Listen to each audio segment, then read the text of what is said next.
Bismillahirrahmanirrahim. Alhamdulillahi alamin. Wassalatu wassalamu ala asyrafil anbiya wal mursalin sayyidina wa habibina wa syafi'ina wa maulana Muhammadin wa ala alihi wa sahbihi ajma'in.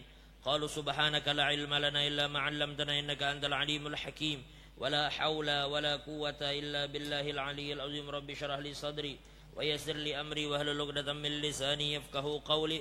Wa qala al muallif rahimahullahu ta'ala wa nafa'ana bihi wa bi 'ulumihi fid dharain amin. Alhamdulillah, segala puji hanya milik Allah yang telah mengumpulkan kita bersama-sama di majelis ini dalam keadaan sehat walafiat. Salawat dan salam kita haturkan kepada junjungan kita Nabi besar Muhammad sallallahu alaihi wasallam, kepada keluarga beliau, sahabat serta orang-orang yang rela meneruskan perjuangan beliau hingga hari kiamat. Di dalam sebuah riwayat yang diriwayatkan oleh Imam Ahmad di dalam musnadnya dan juga diriwayatkan oleh Imam Tabrani dalam Mu'jamul Awsat, suatu hari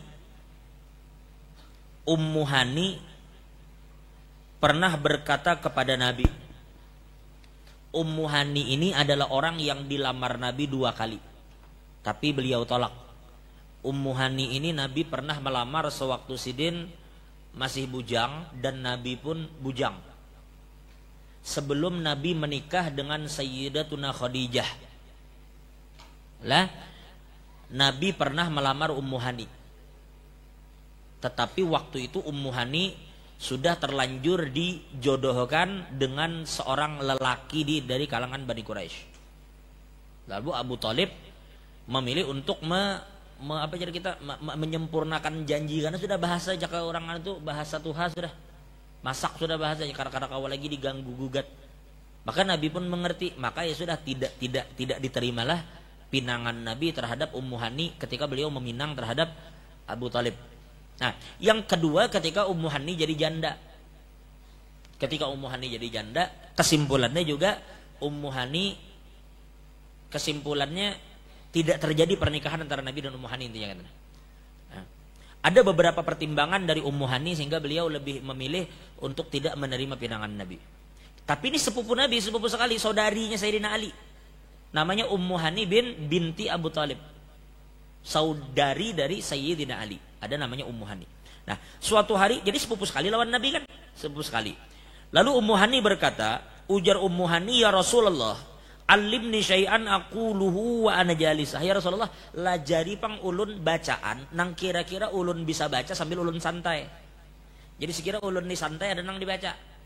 Waktu santai-santai duduk kada ada gawian, ada nang ulun baca. Lalu Nabi mengajarkan. Ujar Nabi, quli. Faqala, maka Nabi menjawab, quli, maka jar Nabi katakanlah Allahu Akbar. Mi'ata marrah, sebanyak 100 kali. Baca Allahu Akbar 100 kali. Allahu Akbar, Allahu Akbar, Allahu Akbar, Allahu Akbar. Khairun laka min mi'ati badanah mujallalah mutaqabbalah. Maka itu jar Nabi, ketika kamu membaca Allahu Akbar 100 kali, itu lebih baik bagi kamu dibanding kamu bersedekah, berkurban menggunakan 100 ekor unta yang hebat. 100 ekor unta yang besar-besar. 100 unta tuh mahal pada sapi. 100 unta, ini kan bab ini sebenarnya dibahas ketika ada sebagian orang-orang yang maaf mereka tidak memiliki harta yang begitu banyak, lalu ba'adukan Nabi, ya Rasulullah, tuna kakawalan kami nang sugih-sugih nyamannya, kami puasa inya puasa, kami sembayangnya sembahyang, kami misalnya mengaji inya mengaji, kami bi'itikafnya bi'itikaf, bi'inya bersedekah kami kada kawa. Kaitan nama dalilnya itu bana ba'adu ke Nabi Rasulullah, kami puasanya puasa, kami tahajudnya tahajud, kami buitirnya buitir, kami berduhanya berduha. Begitunya bersedekah kami kada kawa. Nah, lalu Nabi itu kasihnya menjelaskan ke mereka bahwa sedekah itu banyak jalannya. Banyak jalan untuk sedekah, tidak hanya dengan harta. Sekalipun dengan harta punya kedudukan berbeda. Tapi bagi orang yang tidak punya harta, nah ini kalau inya kada punya harta, lalu inya melazimkan membaca Allahu Akbar 100 kali setiap hari, itu tidak kalah pahalanya dengan orang yang bersedekah berkurban dengan 100 ekor unta. Satu. Dua, waquli, dan baca juga subhanallah. Subhanallah. Berapa? Mi'ata marrah, 100 kali juga. Kenapa? Khairun laka min mi'ati farsin fi sabilillah. Itu lebih baik daripada kamu menyiapkan 100 ekor kuda untuk orang perang fi sabilillah. Subhanallah, subhanallah, subhanallah, subhanallah 100 kali tidak kalah dengan orang yang menyiapkan 100 kuda untuk keperluan perang fi sabilillah. Dan ucapkan lagi alhamdulillah mi'ata marrah, 100 kali. Alhamdulillah. Khairun laka min mi'ati raqabatin min waladi Ismail.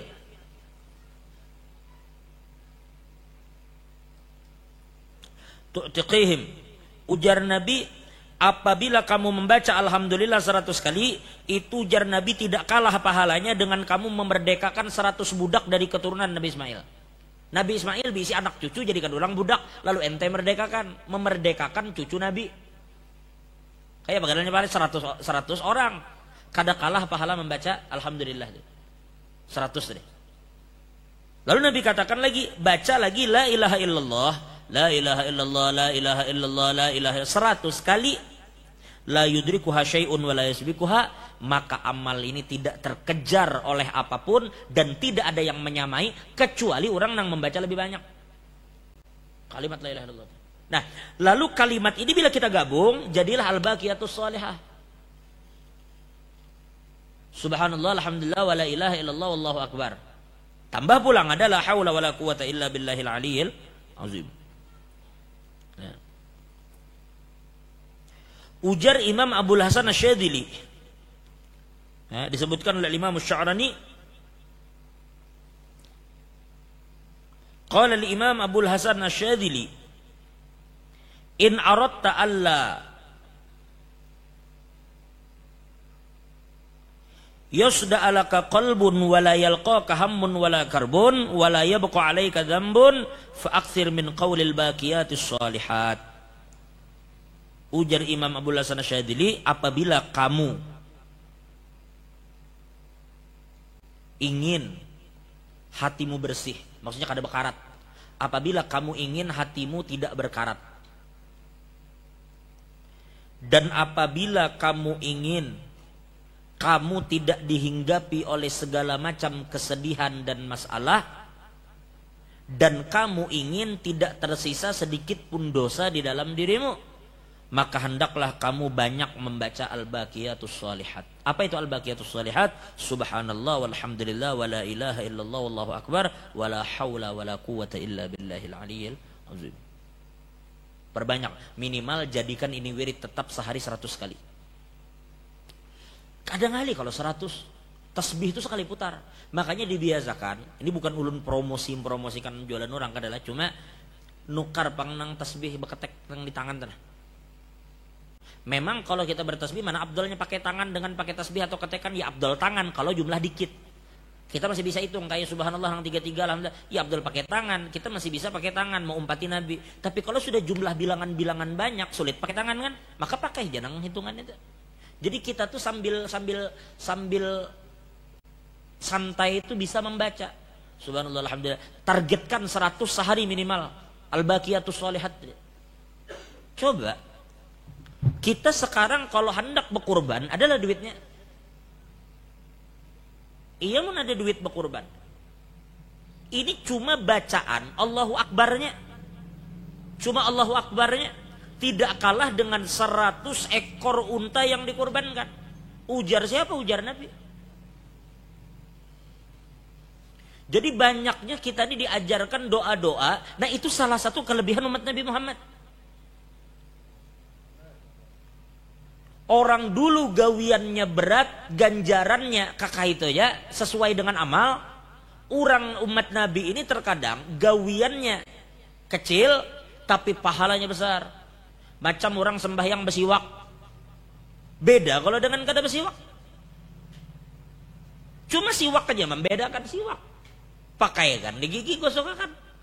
Maka nilai pahala yang didapatkan sembahyang dengan siwak itu 70 kali daripada sembahyang kada bersiwak. Hanya sutil aja cuma gara-gara masalah siwak aja. Han baru disiwak aja tuh.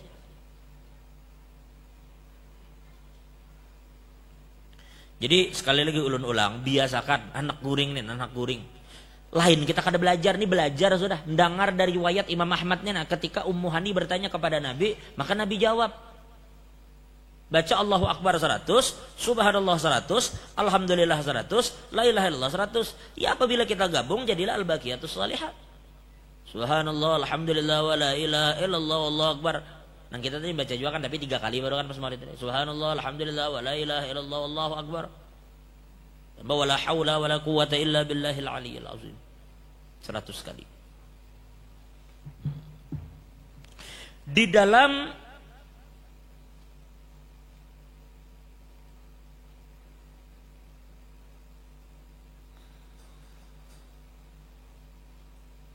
Hilyatul Awliya, Imam Abu Nuaim meriwayatkan, dulu ada seorang laki-laki yang ahli ibadat. Ahli ibadat, lelaki ini ahli ibadat, beribadat, jaga wiannya kepada Allah Ta'ala. Tiba-tiba lelaki ini terkejut melihat Nabi Sulaiman berjalan dengan rombongan besar dinaungi oleh sekumpulan burung. Jadi burung di langit itu besusun supaya membuat pasukan Nabi Sulaiman ini menjadi ternaungi dengan sebab mereka. Paham masalah? Jadi model payung berjalan. Kayak apa kayak itu? Kalah raja presiden. Burung mau umpati kemana Nabi Sulaiman, dan lagi pula dikatakan wal insu wal jan haulah, dan di sekitar Nabi Sulaiman itu dipenuhi tentara baik dari golongan jin dan manusia. Siapa yang ganggu? Jin standby, manusia standby. Bodyguard sini nih, jin dan manusia kumpulan kanan kiri. Lalu lelaki itu tegeleng kepala melihat Nabi Sulaiman. Tegeleng kepala, la ilaha illallah. Ujar lelaki tadi kagum, qad utita mulkan azima, Nabi Sulaiman, sungguh pian ini telah mendapat kerajaan dan karunia yang sangat besar dari Allah. Luar biasa pian ini. Sungguh pian telah mendapatkan karunia dan kerajaan yang sangat besar dari Allah. Mendengar komentar lelaki tadi, Nabi Sulaiman berkata, ujar Nabi Sulaiman, tasbihatun fi sahifati mu'minin afdalu ma'utitu yadhabu wa tasbihatun tabqa. Ujar Nabi Sulaiman, kawan, ikam kagumkah dengan apa yang ku dapat ini? Kerajaanku, burung berjalan di atasku terbang sampai aku ternaungi. Nang kanan kiri jin manusia berkumpulan menjaga aku. Ikam kagum kata Nabi Sulaiman. Ikam mesti tahu bahwa satu tasbih yang dibaca oleh orang yang beriman lebih afdal dari semua yang ku dapatkan ini. Nang burung di atas, kanan kiri jin manusia menjaga, itu kadada apa-apanya dengan tasbih yang dibaca oleh satu orang mukmin. Kenapa? Karena ujar Nabi Sulaiman, kerajaanku ini suatu saat bakal hilang. Kalau kada aku yang meninggalkan atau kerajaan yang meninggalkan aku. Artinya kerajaanku ini bakal hilang. Tapi tasbih yang dibaca oleh orang beriman kekal di sisi Tuhan. Sekarang jar Nabi Sulaiman, apa manfaatnya kerajaanku ini bagi aku di akhirat? Hilang kerajaan itu, kan ada kerajaan lagi di akhirat. Mana burung yang menaungi, mana jin manusia nang kiri kanan. Tapi tasbih sekali yang dibaca orang beriman itu kekal dan ia mendapatkan manfaat karena di akhirat. Makanya Nabi Sulaiman, apa nang dibaca orang beriman dari satu tasbih lebih afdol daripada semua nang ku dapat saat ini.